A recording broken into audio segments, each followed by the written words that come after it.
Hello friends, welcome back to my channel, or welcome if you're new.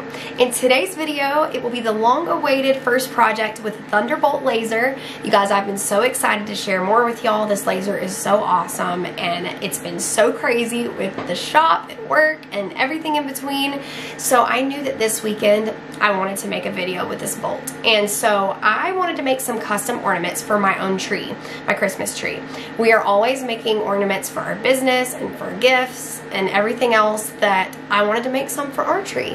And it was rainy and cold and wet outside in the shop, so I was like, this is awesome that the bolt is up in my warm, cozy craft room and we can totally craft and make videos up here. And so that is what we did today. This is future Sally, by the way, after the video's been filmed. But we are going to be creating this ornament together.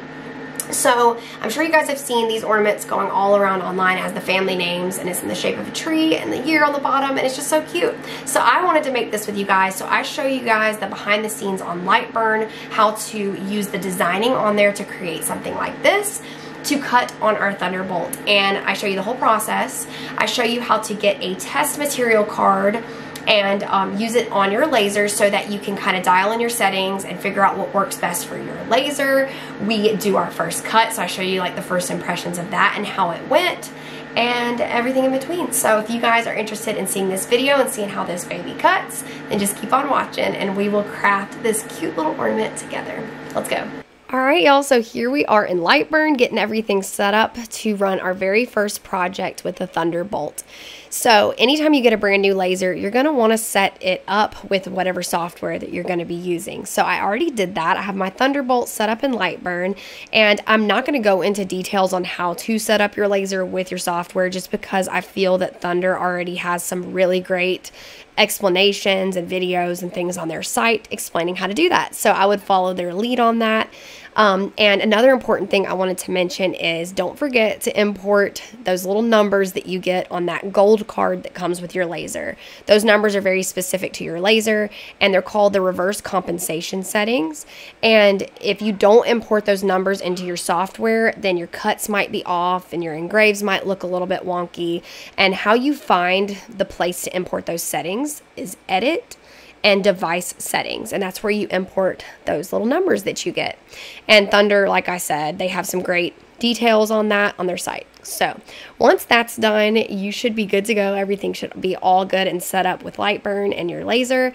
And so right here, this is called a material test cut card.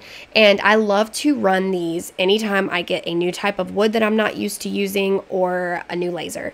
And so what this does is it cuts all the guesswork out. You already know what cut powers and cut speeds and engrave speeds to use with your laser because it already has settings in it. So that way you just run this card on your laser and you're able to see the perfect cut settings that you can use and perfect engrave settings, and you can kind of get an idea of how it looks on the different speeds and powers. So that is very helpful tip to have. Thunder also has this on their website, which is where I found it. But we're going to go ahead and start off this brand new laser with a cut card. So I'm going to set this up here on my bed, and we're going to put our scrap piece down, and we're going to go ahead and get this going.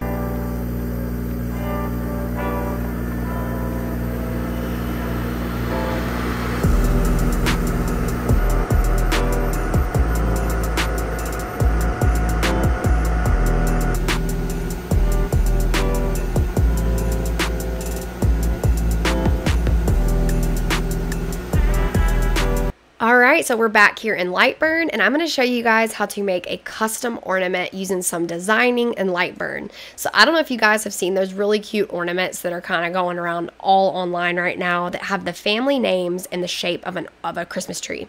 And they just look really cute, so I thought that would be a fun project to make with our Thunderbolt. And I'll show you exactly how I would design something like this in Lightburn. So we're going to go ahead and get started. So the first thing that you want to do is go over to the left-hand corner to your text tool, and we're going to type in our family names. And the font that I'm using today is this one right here. I have no idea how you pronounce that. Babes New? I have no idea how you say it, but that is the font that I'm using. I thought it was a really good print, bold font that would look well for this project. So you're going to type in the names that you want for your tree. We have John, Sally, Haley, and Caroline. So right now, it is all together, right? These are text. So what we're going to want to do is kind of convert them into like shapes so that we can move them around and do what we want with them. So how we do that is we go over here to the left-hand corner and we're going to weld it together. So left-hand corner, weld, click, and now it is all kind of a shape. So now we want each individual name to be its own shape. So we are going to right-click, ungroup, and now I'm going to select each name together. Control G to group. We'll do the same with Sally. Highlight, Control G, highlight, Control G, highlight, Control G. So now as you see, each name can be moved around in its own little piece. So the next thing that you're going to want to do now is order your names from the smallest name being on the top to the longest name being on the bottom. And it's kind of funny because mine is pretty much almost in the order it needs to be because, well, that's my husband and me and then our oldest daughter and our youngest daughter, and it almost is in the order it needs to be. So that's kind of funny how that works out. But that is what you're going to want to do next, is order your names from the shortest to the longest. If you have names that are pretty similar, like Sally and Haley look very close in their width, you can go up here and look at your width up here at the top. So Haley is 4.9 and Sally is 5.1. So Sally's a little bit bigger, but I kind of think it'd be cool to just like shrink this down just a little bit and make it to where it is in order of how I want it to be. So John, Sally, Haley, and Caroline. Okay, so the next thing that we're going to want to do is, if you went and cut this right now, all the pieces would just fall everywhere. Like nothing would be connected together, and we want all of it to be together like a Christmas tree. As you see here, we have our star, and then we're going to add 2023 here at the bottom. Let's go ahead and add that now to 2023. And you're going to want to make the 2023 just a little bit smaller, so it looks like a Christmas tree. So like I mentioned, everything's going to fall all to pieces right now if you went and tried to cut it out. It's not going to be welded together. So how we're going to weld these together is I'm going to create a little box of thin line that is going to weld each name to the line. It'll make sense in a second. So you're going to go over here to your rectangle tab. I'm going to click it, and I'm going to create a small line that is going to weld to each name. So what I'm going to do is I want them all to be the same thickness. So this specific rectangle, I'm going to right click, duplicate. So I have that for under each name to weld together. All right, so I want these lines to be just beyond the name. So I'm going to just kind of take this and drag it down to where it's just kind of hanging over the sides just slightly. So you want this line to be where it's kind of overlapping the name. As you see, if you zoom in really close, you can see the J's right underneath, the O's right underneath, and the N is right underneath. So that when I weld it together, it is all going to become one piece. How you can make sure that this is centered with John is I'm going to take my mouse up here, the select tool, and I'm going to highlight John and highlight my rectangle. And up here you have this align tool up at the top. So what I'm going to do is I'm going to select that and I'm going to hit align center. So as you see here, it just automatically centered it for me. While that's connected, I'm going to go over here again to my weld tool on the left hand corner and I'm going to select it.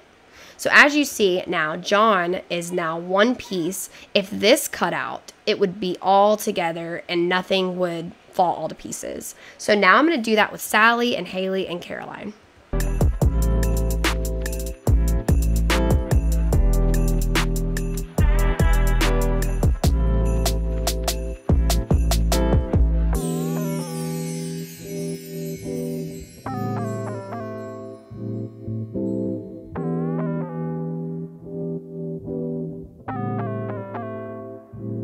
Okay, so as y'all see, I have my little box under each name, but our names aren't welded together. So that is the next thing that we're going to want to do is weld all those pieces together. So I forgot to also mention that my star here is just a simple star SVG.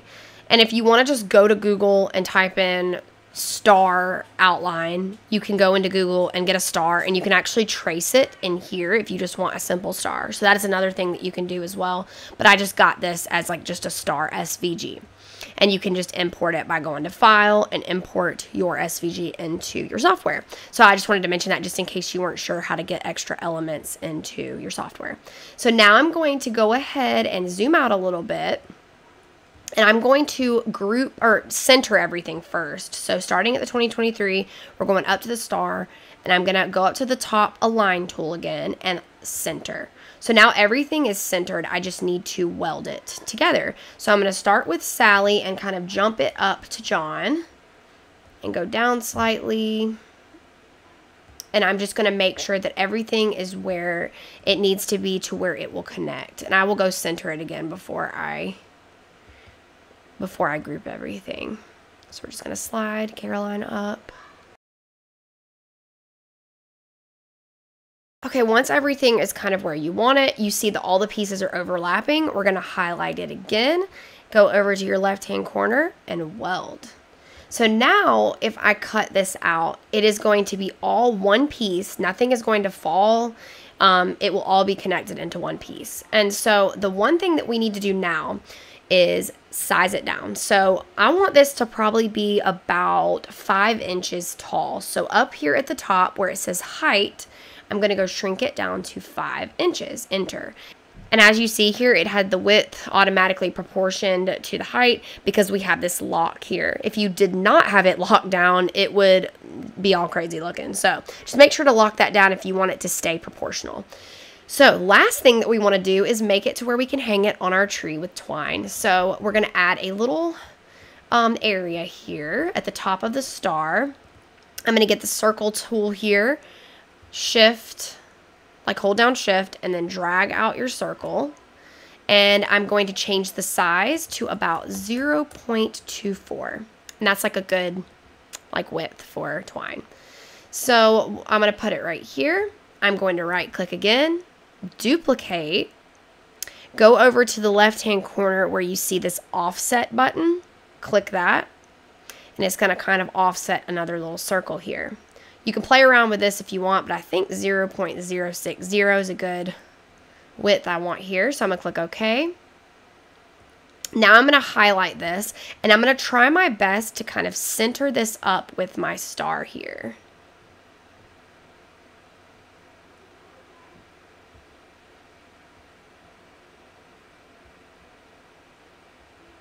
All right, once it's good to go, you're going to highlight your star and highlight the first layer of your circle, not the middle.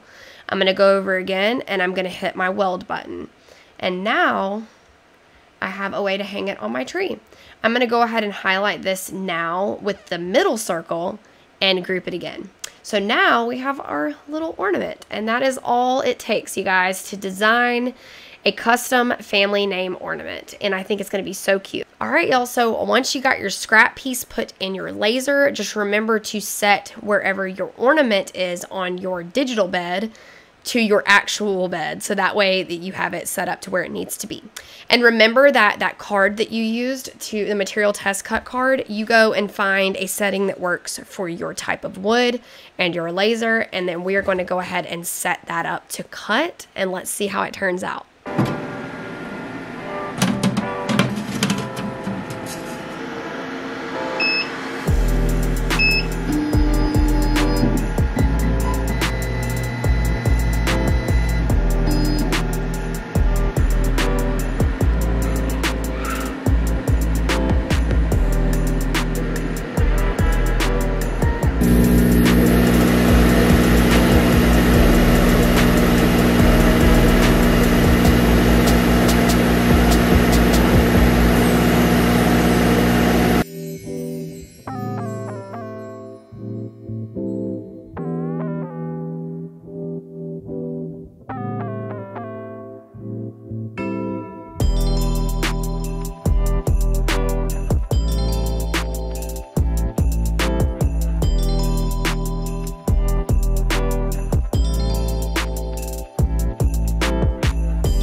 I absolutely love when it comes out clean cut and it just falls right out. So look how pretty that looks. It turned out really good. So now let's go ahead and get some twine and put it on the top of our ornament and we'll hang it up.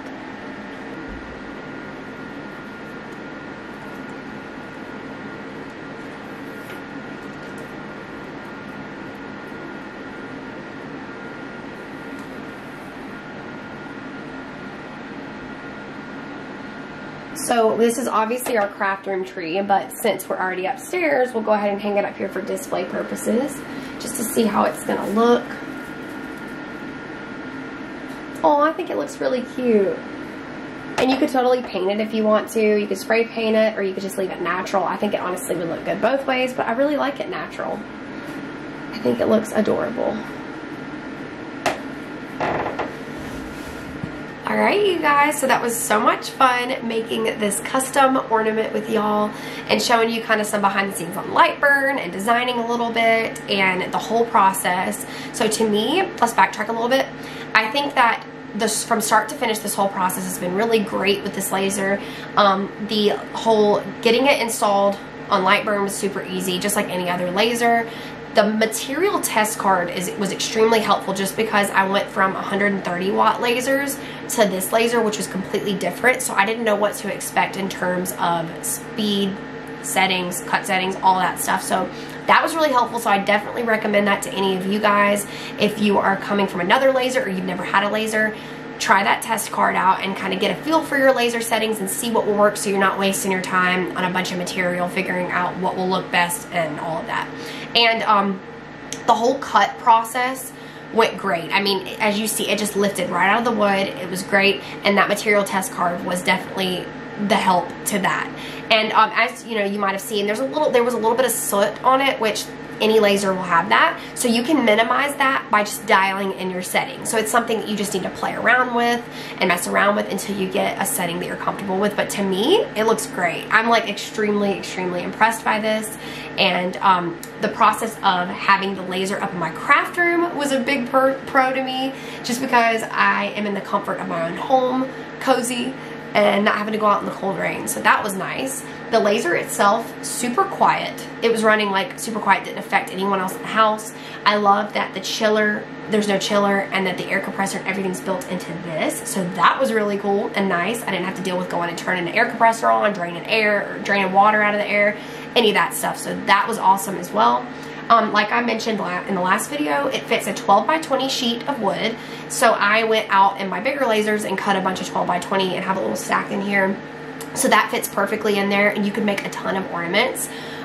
It's just like the perfect size for making a bunch of things like this. So I'm really excited to utilize this more. I'm excited to share more projects with you guys. I want to show y'all how it engraves. I want to show you a bunch of different materials. We're going to be doing tumblers. We're going to be doing all the fun stuff on this laser. So let me know if you guys enjoyed this video. If you did, give it a thumbs up, subscribe if you haven't already, and I'll see you guys in the next one. Bye everyone.